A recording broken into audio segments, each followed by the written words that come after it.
Hello to all of you viewers of The Pioneer. The Russia-Ukraine war, which has shaken the world agenda, has gone far beyond predictions and has taken an unexpected turn. After months of fighting, the Russian army's failures on the ground are now shaking the domestic political balance. Today, we focus on one of the most unusual and surprising developments of this war: Russia's attacks on its own territory. This move has had a profound repercussion not only militarily but also politically and socially, generating a wide debate around the world. Since the beginning of the war, Ukraine's stubborn resistance has shattered the Kremlin's dreams of a quick victory. As Russia's military strategies have failed one after another, the war's frontline setbacks have begun to spill over into the country's domestic political atmosphere. As the Russian people face mounting economic hardship and the heavy costs of the war, anger at the Kremlin grows with each passing day. As the burden of the war increases social unrest, Russia's rulers have begun to make surprising moves to ease domestic tensions. Attacks on its own territory stand out as the most striking step at this point. But are these attacks a deliberate tactic to appease popular anger or a sign of a complete loss of control of the war? Since the beginning of the war, the Kremlin's failures, both militarily and politically, have caused serious turmoil in domestic politics.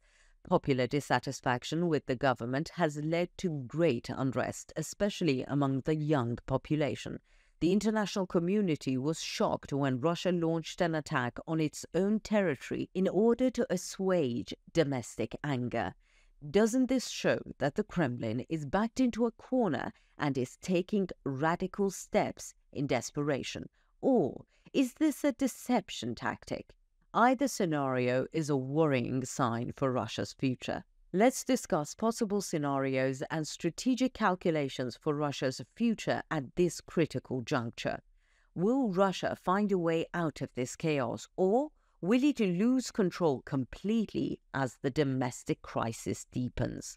Before we get into our report, a quick reminder: the Pioneer team is definitely real. None of my team members, or me for that matter, are artificial intelligence. There is no doubt that AI is very advanced, but it's still not as good as us.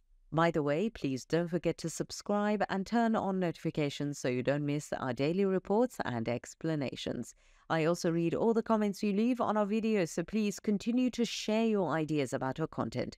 Tell us what content you'd like to see on the Pioneer channel. And now let us begin if you're ready. The Pioneer reports. As the conflict in the Russia-Ukraine war grows more complex and unpredictable with each passing day, Russia's attacks on its own territory are gaining widespread attention both at home and abroad. In particular, the Kremlin's bombardment of the Kursk region with Su-34 fighter jets raises serious concerns that the war is out of control.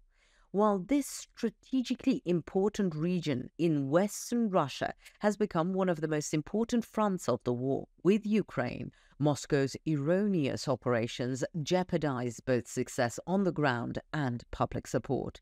Instead of covering up military failures, the Kremlin's official explanations have only led to more controversy and a growing domestic backlash. The impact on Russia's own people is increasingly turning into a deep wave of anger. The recent spate of accidental bombarding in Russia's border regions raises serious questions about the military's performance on the ground. The Kremlin has previously admitted that some airstrikes have accidentally hit its territory. In particular, the Belgorod region near the Ukrainian border had become the center of such accidents. However, 130 cases of Soviet-made high-explosive aerial bombs reported between March and October show that the problem is not limited to Belgorod. Erroneous bombings have fallen on Russian-controlled territory or on occupied Ukrainian territory, exposing a lack of military coordination.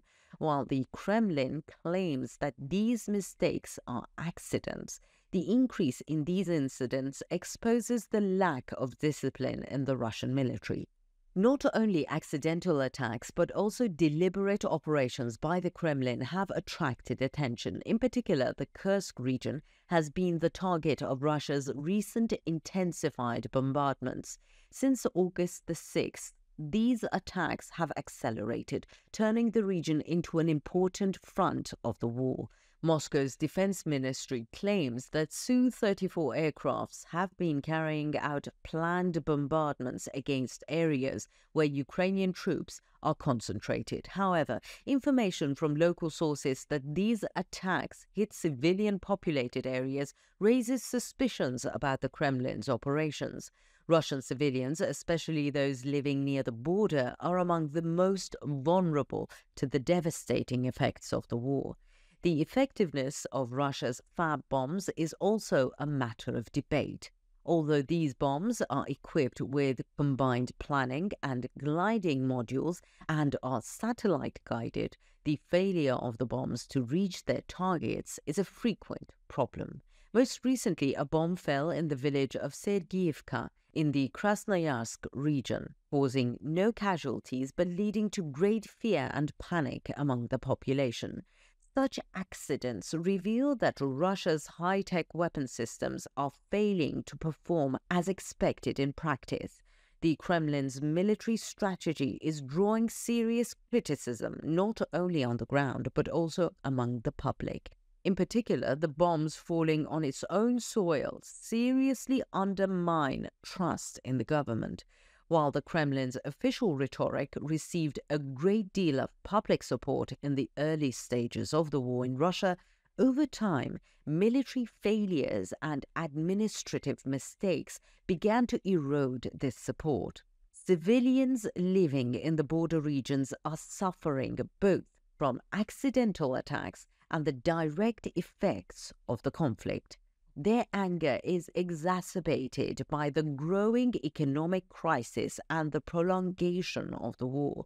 The Kremlin is risking both military strategy and social dynamics with its mistakes on the ground.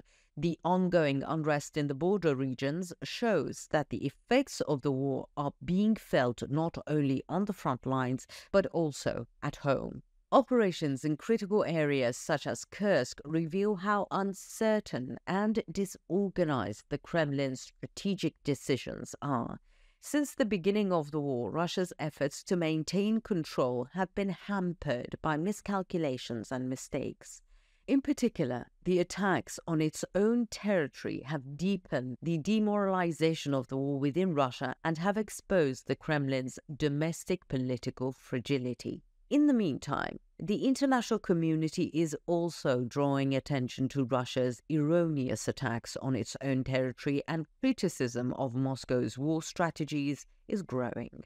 Russia's strategic ambiguity in the war makes it difficult to predict both the military's performance on the ground and the Kremlin's future actions. Serious mistakes, such as bombing its own territory, not only weaken Russia's position in the war, but also cause the Kremlin to lose prestige internationally. Such incidents create new uncertainties about how the growing wave of unrest and anger among the Russian people will affect the Kremlin's policies. What do you think? What do you think the impact of Russia bombing its own people will be? Could the anger of the Russian people turn into mass mobilization? Let me know in the comments. I read and care about your point of view.